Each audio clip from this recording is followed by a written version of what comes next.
Good morning students.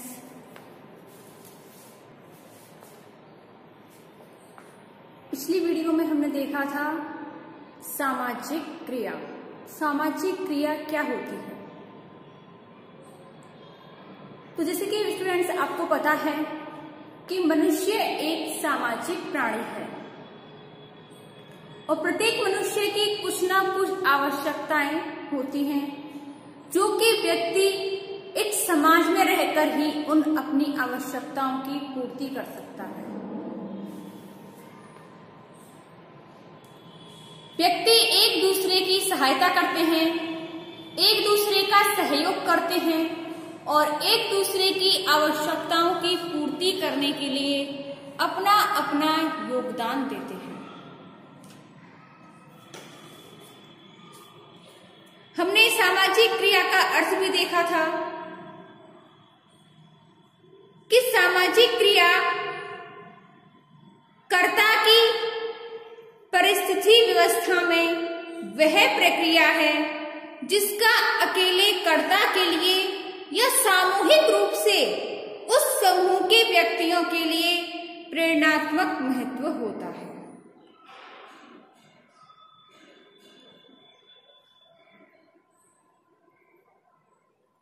इसकी परिभाषाएं भी देखी थी हमने। मैक्स वेबर के अनुसार देखी थी कि सामाजिक क्रिया वह क्रिया है जिसमें कर्ता और कर्ताओं द्वारा लगाए गए प्रातीतिक अर्थ के अनुसार दूसरे व्यक्तियों के मनोभावों और क्रियाओं का समावेश हो और उन्हीं के अनुसार उसकी गतिविधियां तय हों।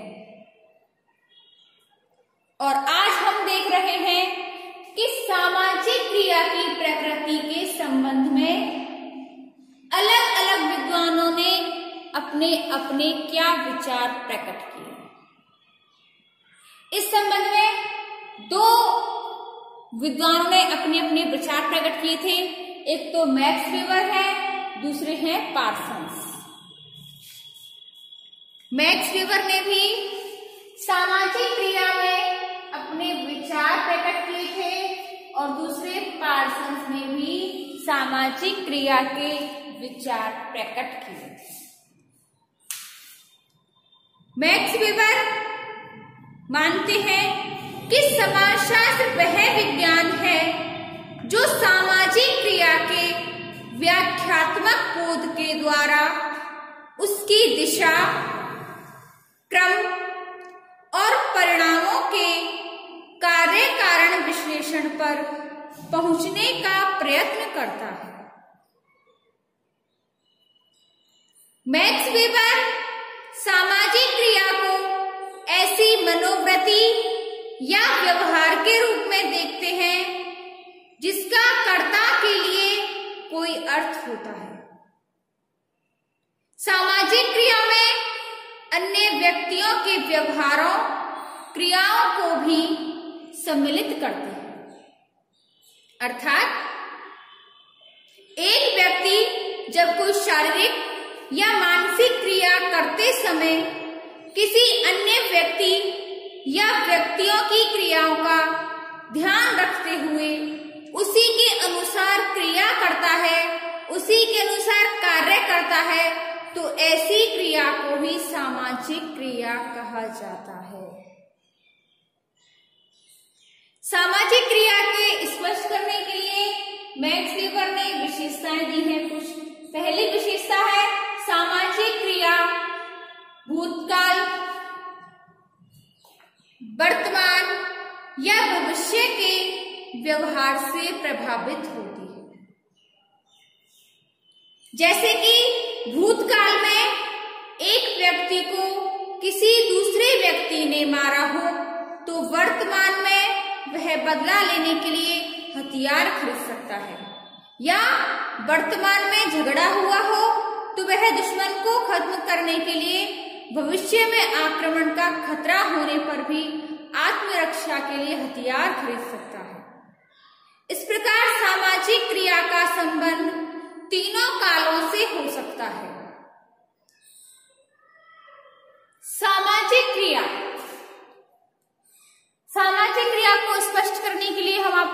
फिर से बताते हैं कि सामाजिक क्रिया वह क्रिया है जिसमें व्यक्ति कोई क्रिया करता है।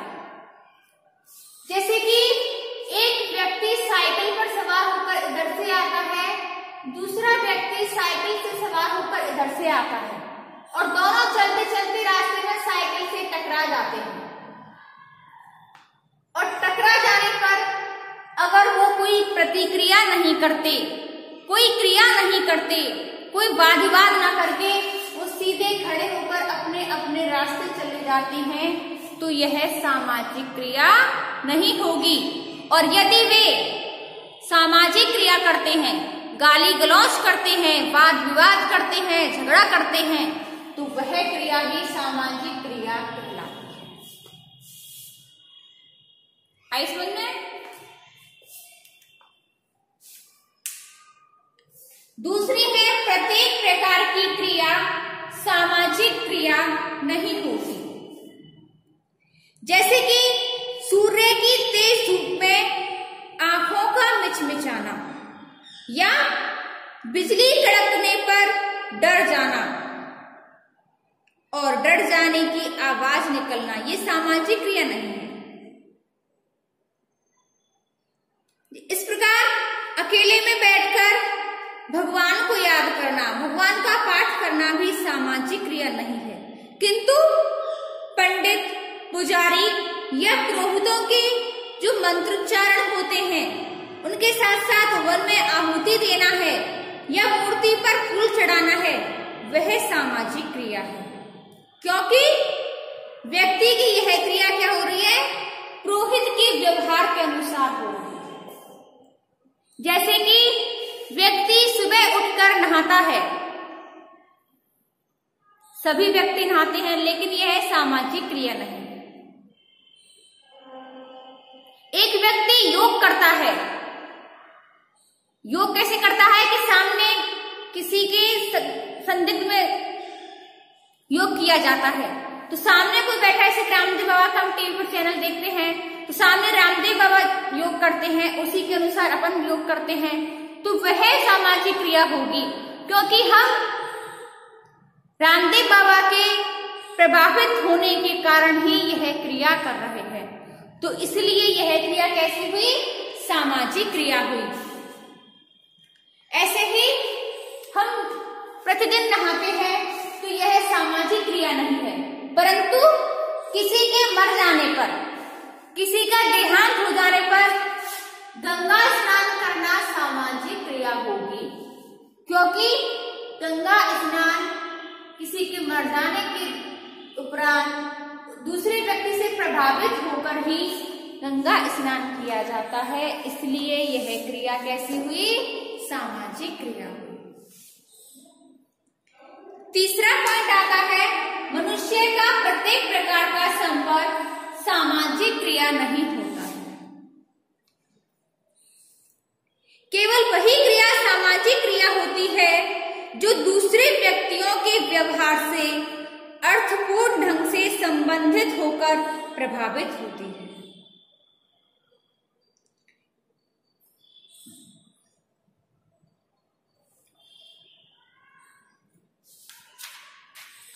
चौथी है सामाजिक क्रिया का प्रभाव। सामाजिक क्रिया न तो अनेक व्यक्तियों द्वारा एक साथ की जाने वाली क्रिया होती है और न ही दूसरे व्यक्तियों से प्रभावित होकर होती है।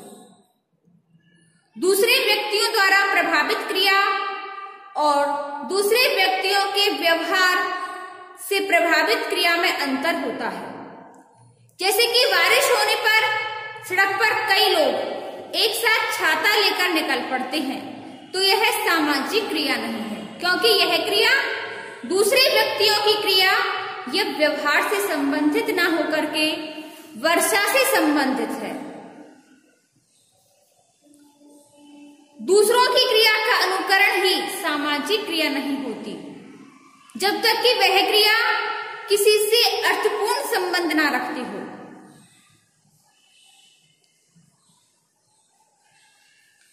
अब मैक्स वेबर ने सामाजिक क्रिया के 4 भाग बताए हैं।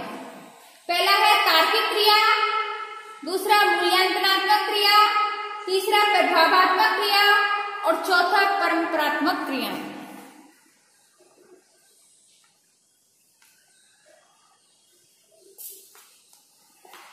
सामाजिक क्रिया के भाग। पहला तार्किक क्रिया। तार्किक क्रिया क्या होती है? इस प्रकार की क्रियाएं लक्ष्य और साधन को ध्यान में रखकर नियोजित तरीके से की जाती हैं। जैसे कि कोई नया कारखाना लगाने से पहले उद्योगपति कच्चे माल की व्यवस्था करता है। मुद्रा, बाजार, यातायात, संचार के साधन आदि को ध्यान में रखकर कार्य करता है। तो उसकी यह क्रिया कैसी होगी? तार्किक क्रिया कहलाएगी। दूसरी मूल्यांकनात्मक क्रियाएं। ऐसी कुछ क्रियाएं होती हैं जो व्यक्ति बिना किसी तर्क के आधार पर स्वीकार कर लेता है। इसके अंतर्गत कलात्मक, धार्मिक एवं नैतिक आधार पर संपन्न क्रियाएं आती हैं। ऐसी क्रियाएं इसलिए संपन्न की जाती हैं कि लोग हमसे ऐसा करने की अपेक्षा करते हैं। ऐसा करना नैतिक व धार्मिक कर्तव्य माना जाता है। उदाहरण के तौर पर हम किसी न किसी धर्म में विश्वास रखते हैं और उसी के अनुसार पूजा, पाठ, कर्मकांड और प्रार्थना करते हैं। इन क्रियाओं का मूल्यांकन धार्मिक अनुष्ठान, ईश्वर की भक्ति, नैतिकता एवं मुक्ति पाने की इच्छा के आधार पर किया जाता है। तीसरा है प्रभावात्मक क्रियाएं। इस प्रकार की क्रियाओं में उन क्रियाओं को सम्मिलित करते हैं जिनका पालन व्यक्ति किसी काल से करता आया है, जिनका नियमन एवं नियंत्रण प्रथाओं, जनरीतियों और लोकाचारों के द्वारा होता है। इस प्रकार की क्रिया का अनुकरण इसलिए किया जाता है कि हमारे पूर्वज भी उसका पालन करते रहे। उदाहरण के तौर पर पर्दा प्रथा, अपनी ही जाति में विवाह करना, बाल विवाह, दहेज आदि प्रथाओं का पालन परंपरात्मक क्रियाओं के द्वारा ही होता है।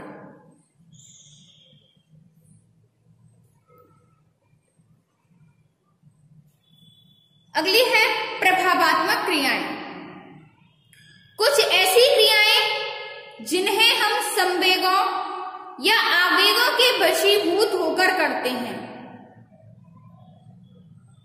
जैसे कि प्रेम, दया, करुणा, ईर्ष्या, क्रोध, घृणा, ये सभी प्रभावात्मक क्रियाएं हैं।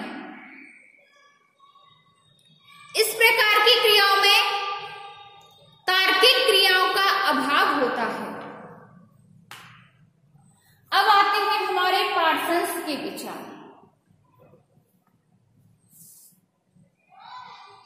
पार्सन्स ने सामाजिक क्रिया के बारे में सन 1937 में स्ट्रक्चर ऑफ सोशल एक्शन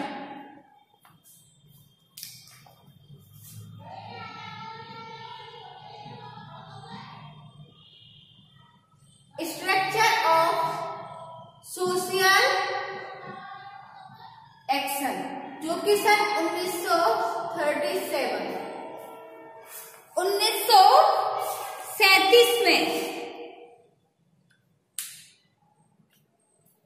ये पुस्तक में इन्होंने अपने विचार प्रकट किए थे। इसमें कहा था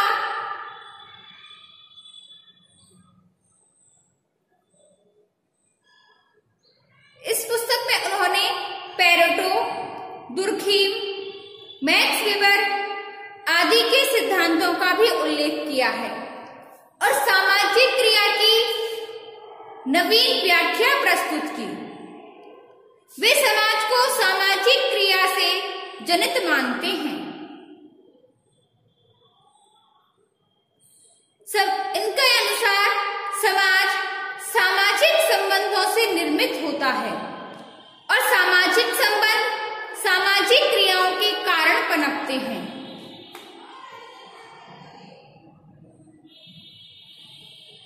इन्होंने सामाजिक क्रिया के 3 तत्वों पर जोर दिया: कर्ता, परिस्थिति और प्रेरणा। प्रत्येक क्रिया को संपन्न करने के लिए किसी न किसी कर्ता का होना जरूरी होता है और कर्ता कोई एक व्यक्ति या अनेक व्यक्ति भी हो सकते हैं। क्रिया का स्वरूप या प्रकृति कैसी होगी, यह उस समय की परिस्थिति पर निर्भर होता है। अलग अलग परिस्थिति में कर्ताओं की क्रियाएं भी अलग अलग होती हैं। केवल कर्ता परिस्थिति के उपलब्ध हो जाने से ही क्रिया संपन्न नहीं होती, बल्कि उसके लिए प्रेरणा का भी होना अति आवश्यक होता है, क्योंकि उद्देश्य की प्राप्ति के लिए प्रेरणा से प्रेरित होकर ही क्रियाएं की जाती हैं।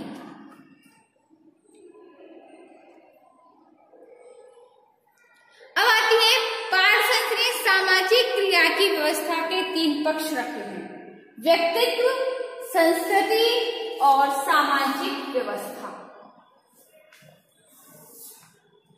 व्यक्तित्व, प्रत्येक व्यक्ति की इच्छाएं, भावनाएं, आशाएं उसके व्यक्तित्व के अनुसार ही होती हैं। व्यक्तित्व की भावना के कारण प्रयत्न एवं प्रेरणाओं से भी भिन्नता होती है। व्यक्तित्व इच्छाओं एवं भावनाओं को जन्म देता है, उनकी पूर्ति चाहता है। उनकी पूर्ति के लिए ही सामाजिक क्रियाएं की जाती हैं। दूसरी आती है संस्कृति। व्यक्ति की क्रियाएं एक सामाजिक व्यवस्था में ही घटित होती हैं। यह सांस्कृतिक व्यवस्था संकेतों और प्रतीकों से मिलकर बनी होती है, जो कि सामाजिक अंतःक्रिया के दौरान विकसित होती है। सांस्कृतिक व्यवस्था सामाजिक क्रिया को अर्थ एवं आधार प्रदान करती है। तीसरा पक्ष आता है सामाजिक व्यवस्था। सामाजिक व्यवस्था तब उत्पन्न होती है जब सांस्कृतिक व्यवस्था के अंतर्गत अनेक कर्ता अपनी इच्छाओं की पूर्ति के लिए सामाजिक अंतःक्रिया करते हैं। सामाजिक व्यवस्था में भौतिक परिस्थितियों एवं पर्यावरण का भी महत्व होता है। सामाजिक व्यवस्था में संबंधों का क्या स्वरूप होगा, यह सांस्कृतिक व्यवस्था एवं संस्कृति पर निर्भर करता है और इन सभी विशेषताओं से, इन सभी पक्षों से स्पष्ट होता है कि सामाजिक क्रिया व्यवस्था को व्यक्तित्व संरचना, सांस्कृतिक व्यवस्था एवं सामाजिक व्यवस्था के संयुक्त रूप से मानते हैं। ये तीनों ही व्यवस्थाएं सामाजिक क्रिया की व्यवस्था के अंग हैं और ये तीनों एक दूसरे से संबंधित हैं, जो कि एक दूसरे को प्रभावित करते हैं और एक दूसरे से प्रभावित भी होते हैं। इनमें से किसी एक के अभाव में सामाजिक क्रिया की व्यवस्था का अस्तित्व संभव नहीं है। तो स्टूडेंट्स, आज ये हमारा चैप्टर फिनिश होता है सामाजिक क्रिया। आज की वीडियो में हमने मैक्स वेबर के विचार, इसकी विशेषताएं देखी और पार्सन्स के विचार, इसके पक्ष देखे और इससे आगे हम देखेंगे अपनी नेक्स्ट वीडियो।